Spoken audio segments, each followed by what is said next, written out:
बिस्मिल्लाहिर्रहमानिर्रहीम। नाज़रीन, मैं इकबाल जंजोर, आप देखें मेरे यूट्यूब चैनल और फेसबुक। नाज़रीन, आज मैं बाग का एक छोटा सा पिकनिक पॉइंट है जिसे टूटर पार्क कहते हैं, वहाँ की जो हालत ज़ार है वो आपको दिखाना चाह रहा हूँ, बताना चाहूँगा। वहाँ पे इत्तफ़ाक़ ईद के दूसरे तीसरे दिन हम फैमिली लेके गए। मैंने कहा चले आउटिंग करते हैं, लेकिन नाम उसका पार्क था, लेकिन हालत उसकी ये थी कि वहाँ पे किसी किस्म की कोई जो झूले हैं वो अलग से टूटे हुए थे, बैठने की कोई जगह नहीं थी। जो वाशरूम बने हुए थे वो मैं आपको दिखाऊंगा आगे कि उनकी क्या हालत थी, और इसके अलावा सफाई सुथराई का किसी किस्म का कोई इंतज़ाम नहीं था। लोग अपनी मदद आप जाते, शाम को जाते, रश था वहाँ। जैसे जैसे सूरज ढल रहा था वहाँ पे जो मकामी लोग थे वो अपनी फैमिली के साथ वहाँ बच्चों को लेके आते और वहाँ बस पानी के साथ और साथ ही माल थी उसके में खेलते और वापस चले जाते। बात करने की ये नहीं है कि वो वहाँ पे ऐसा क्यों है या उसकी ज़िम्मेदार कौन है। मैं किसी को ज़िम्मेदार नहीं ठहराऊँगा, क्योंकि जाहिर सी बात है यहाँ पूरे मुल्क में ऐसी हालात हैं, इसी तरह का सिलसिला है। लेकिन मैं ये कहना चाहूँगा कि कुछ ज़िम्मेदारियाँ सोसाइटी की, कुछ ज़िम्मेदारियाँ ख़ुद लोगों की भी होती हैं। मैं ख़ुद यानी शाहिद हूँ और गवाह हूँ। बहुत से ऐसे मेरे जानने वाले भी हैं जिनने शुरू में जब ये पार्क बना था तो इंतहाई खूबसूरत और वहाँ पे लाइटें लगी हुई थी, बहुत सी ऐसी चीज़ें थी, बैठने की जगह थी, झूले थे, बच्चों के लिए भी इंटरटेनमेंट का वहाँ पे सिलसिला था। लेकिन बाद में मकामी जो लोग थे उनके अपने अल्फाज थे कि जी आज मैंने एक लाइट तोड़ के लाया हूँ, दूसरा कहता से तूने तोड़ी है तो कल मैं भी लेके आऊँगा। फिर तीसरा कह रहा था कि जी वहाँ से बंच मैंने उठाया। मतलब कहने के जो लोकल लोग थे कम्युनिटी के, उन्होंने वहाँ कोई चीज़ ऐसी छोड़ी नहीं थी। इसके अलावा वहाँ जो जगह बनी हुई है उसमें जो वाशरूम है, ये देखिएगा नाज़रीन, ये एक वाशरूम है, इसकी ये हालत है, और ये दूसरी जगह पे वाशरूम है, इसकी ये हालत है। और इसके साथ यहाँ सफाई का जब मैंने देखा तो एक बच्चा था, शायद वो कहीं से किसी ने उसे बताया था या स्कूल या कहीं फैमिली में या घर में उसे कोई सफाई का बताता है, उसने एक शापर उठाया हुआ था और वो उठा रहा था, वहाँ जो रैपर थे बच्चों के एक शापर में डाल रहा था। और उसके साथ एक खातून भी थी, उनसे भी मैंने बात की, वो भी वहाँ सफाई कर रही थी। तो ये सारा सिलसिला था। मैं जब वहाँ रिपोर्ट कर रहा था तो वहाँ एक शख्स आया, उसने मुझे पहले देखा, साथ कुछ कहने बात करने की कोशिश की, तो मैंने उसे भी मौका दिया। वो आसिम नाम का था, आसिम गर्देजी साहब थे, जिनका कहना ये था कि मैं अभी यहाँ मुंतज़मीन में से हूँ और ये पार्क जो है ये अभी 10 दिन हुए मुझे हैंड ओवर हुआ है और इंशाल्लाह मैं इसको बेहतर करूँगा, ठीक करूँगा, और आने वाले महीने में या विद इन मंथ 2 मंथ में हम इस काबिल बनाएंगे इसको कि यहाँ पे फैमिलीज़ आसानी से आएँ और अच्छे तरीके से एंटरटेन और एंजॉय करके यहाँ से जाएँ। बात यह है कि अगर कोई हमारा पॉइंट बन जाता है तो उसकी इस कदर बर्बादी मचाई जाती है कि इतनी तमीज़ भी नहीं सिखाई जाती अपने बच्चों को, अपने बड़ों को, कि आप कम से कम एक शॉपर साथ रखें जहाँ पे आप सारे रैपर्स डालें और जाके कहीं पे डंप कर दें उनको। सैयद आसिम अली गर्देजी जी, गर्देजी साहब, इकबाल जंजुआ कहते हैं मुझे, इधर धूप है। कैसे हैं आप इकबाल साहब? बिल्कुल ठीक। खुशी हुई अभी इस तरह जंजुआ साहब के विद इन 10 डेज़ में भी ये पार्क मेरे हैंड ओवर हुआ है। अभी प्रॉपर मेरा कॉन्ट्रैक्ट भी हो गया इसके साथ। और पहले की कंडीशन ये थी कि यहाँ नाअहली और गफलत की वजह से पार्क में बहुत टूट फूट हो गई है सारा। मतलब किसी ने इस पे नोटिस नहीं लिया उस तरह, अगर लिया भी है तो उसको मैनेज नहीं कर सके कोई प्रॉपर। तो उस वजह से पार्क की कंडीशन आपके सामने है। अभी 10 दिन हो गए यहाँ पे मेरा एग्रीमेंट हुआ है गवर्नमेंट के साथ, ये पार्क मैंने लिया है क्योंकि मैं मकामी भी हूँ यहाँ का, और यहाँ की कंडीशन कुछ इस तरह की बन रही थी कि ये हमारे इलाके की बदनामी का बायस बन रहा था। जो रिसेंट कंडीशन आप देख भी सकते हैं उस वजह से। अभी मेरा यहाँ पे मौजूदगी इसीलिए है, आप मुझे यहाँ मौजूद पा रहे हैं अभी कि यहाँ पे अभी लोग आ रहे हैं, मतलब आए हुए भी हैं। तो अभी विद इन 5 डेज़ 10 डेज़ हम इनको प्रॉपर अकोमोडेट करेंगे, हमने इसको मैनेज कर देना इंशाल्लाह। नेक्स्ट आप आएंगे, अल्लाह के हुक्म से आपको हर चीज़ यहाँ प्रॉपर मिलेगी। शायद जी, असल में आपसे हमें कोई शिकवा नहीं है, क्योंकि ज़ाहिर आपने अभी रिसेंटली हैंड ओवर किया। हमारा मकसद सिर्फ ये क्योंकि तनवीर इलियास साहब टूरिज़्म के हवाले से, सियाहत के हवाले से बड़ी बातें कर रहे हैं। और अभी हमने गंगा चोटी हो गया, तौली पीर हो गया, ये लसडना हो गया, इधर भी गए और वहाँ पे भी कचरे के हवाले से किसी किस्म का कोई इंतज़ाम नहीं था। तो मैं उस हवाले से एक डॉक्यूमेंट्री तैयार कर रहा हूँ मैं उस हवाले से। तो आप पे हम सिर्फ जस्ट नहीं सही है, मैं कतन ये बात कह भी नहीं रहा कि आपका शिकवा मुझसे है। मैं ख़ुद बल्कि शिकवा कर रहा हूँ गवर्नमेंट से कि इसकी अगर इस तरह इतनी बड़ी उन्होंने इन्वेस्टमेंट की थी, इतनी बड़ी मैनेजमेंट की थी, तो ये हमारे इलाके के लिए, हम लोगों के लिए ये इवन के कहीं बदनामी का बायस भी बन रहा था।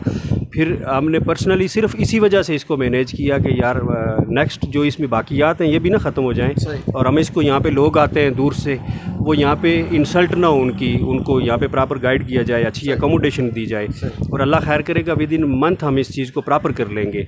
और तनवीर इलियास साहब से आपके रेफरेंस से भी मैं ये बात कहूँगा कि काइंडली आप भी अगर मैं भी उनके साथ सोर्स ज़रूर करूँगा कि गवर्नमेंट लेवल पे भी वो हमें फेवर दें, इसको हम अच्छा मैनेज करें और ये जो आवाम की तवक्कुआत हैं उनके ऐन मुताबिक इसको हम मैनेज कर सकें। ये हमारी फ़र्स्ट प्रायोरिटी भी है और हमें इसमें हम इंटरेस्टेड भी हैं, क्योंकि यहाँ पे अभी देखें ये इस कंडीशन में भी अगर लोग इस तरह यहाँ पे आ रहे हैं तो इसको अच्छा मैनेज किया जाए, अच्छा अकोमोडेट किया जाए, तो इट्स मीन कि यहाँ पे लोगों के लिए ये बहुत अच्छी सियाहत का और अच्छी बैठने की जगह मिलेगी। और हमारा इसमें इंशाल्लाह पर्सनल तनवीर इलियास साहब से मैं पर्सनली मुल्तमिस हूँ कि मैंने पर्सनली इसको मैनेज करना है, लेकिन अगर आप गवर्नमेंट लेवल पे मुझे फेवर देंगे तो ये आपका ज़्यादा आसानी भी होगी और ये आपके लिए एक बड़ा अच्छा अटेम्प्ट होगा इंशाल्लाह। बहुत शुक्रिया नाज़रीन, आपने ये देखा ये ठोठर पार्क जो बिल्कुल बाग के करीब है, ऐसा आप कह सकते हैं कि नाला माल, यहाँ पानी की बड़ी मिकदार यहाँ से गुजरती है, आसानी से मैनेज किया जा सकता है। लेकिन यहाँ पे बने हुए वाशरूम भी हैं और बहुत सी ऐसी चीज़ें जो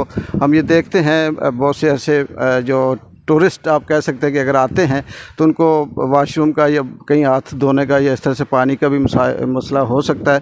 लेकिन अभी उम्मीद है जिस तरह से यहाँ के जो लोकल आसिम साहब हैं इन्होंने बताया है कि विद इन मंथ जो है हम इंशाल्लाह इसको इस काबिल बनाएंगे कि यहाँ लोग आएँ और वो बैठें, एंजॉय करें और जो बाग का नाम है, जो बाग की जो पहचान है वो बरकरार रहे।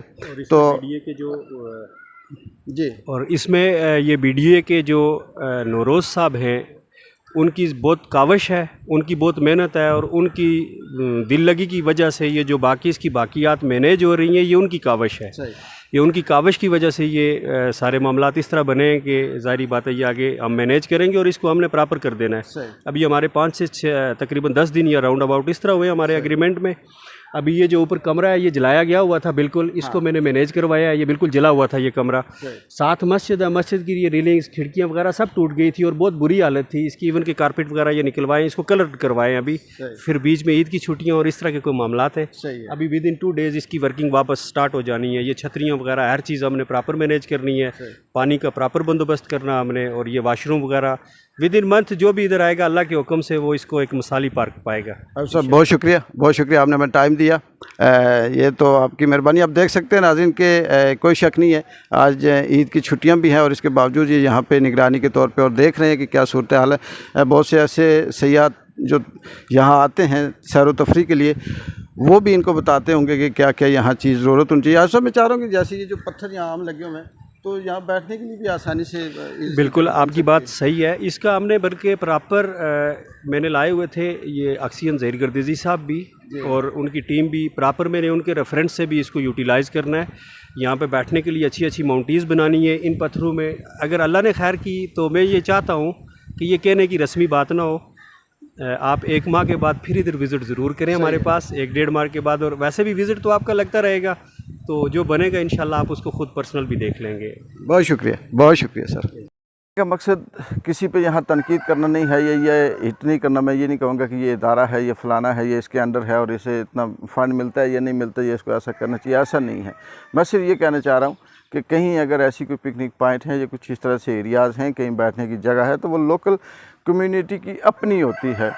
उसमें अगर किसी हुकूमत ने, किसी लोकल गवर्नमेंट ने अगर इनिशिएटिव लिया है या किसी प्राइवेट इदारे ने इनिशिएटिव लिया है तो सबका ये काम बनता है, ये हक़ बनता है कि वो उसकी हिफाजत करें। लेकिन मैंने असल कौम हम अपने एक छोटे से पार्क को, एक छोटे से पिकनिक एरिया को, एक छोटे से आप कह सकते हैं कि पॉइंट को साफ़ सुथरा नहीं रख सकते, उसकी हिफाजत नहीं कर सकते, उसका ख्याल नहीं कर सकते, उसकी जो अहमियत है उसको अपने अंदर उजागर नहीं कर सकते तो हम आगे जाकर मुल्क में, इदारों में या किसी और लेवल पे हम क्या खिदमत कर सकते हैं या हमारे अंदर क्या जज्बा हो सकता है। ये रिफ़्लेक्ट करता है कि हमारी सोच कैसी है, हमारी जो ज़हनी पसमानदगी है वो किस हद तक जा सकती है और हम अपने मुल्क, अपने इदारों, अपनी जगहों से कितने वफ़ादार हैं। यही सोच रिफ़्लेक्ट करके हमारे साथ वहाँ तक जाती है जब हम किसी एक ऐवान में बैठते हैं और उस ऐवान में जब हमें वही मौका मिलता है तो हमारी ज़ुबान, हमारा लहजा, हमारी सोच, हमारा रवैया भी वैसा हो जाता है जैसा इस पार्क के साथ था। यही कुछ हमारी सियासी सूरत हाल में है, चाहे वो कश्मीर की हो या पाकिस्तान की हो। अफसोस सिर्फ़ इस बात का होता है कि हमारी जो तरबियत का अमल है वो छोटे लेवल से, बचपन से, स्कूल, कॉलेज से, महल्ले से, गांव से लेकर ऐवानों में जाने तक का एक ही तरह का होता है, हमारा रवैया एक ही तरह का होता है। और यही वो रवैये हैं, यही वो सोच है जो हमें आगे तरक्की नहीं करने देती, जो हमें ग़ुलामी से नहीं निकलने देती, जो हमें डिक्टेशन लेने पे मजबूर करती है और जिसकी वजह से हम अपने आप को आगे किसी सिविलाइज्ड सोसाइटी में या कौम में दाखिल नहीं हो सकते। मुझे उम्मीद है कि मैं क्या कहना चाह रहा हूँ और मेरा ये जो पॉजिटिव मैसेज है इससे आप किस अंदाज में लेते हैं, मुझे आप फीडबैक दीजिएगा। इजाज़त दीजिए। अल्लाह हाफ़िज़।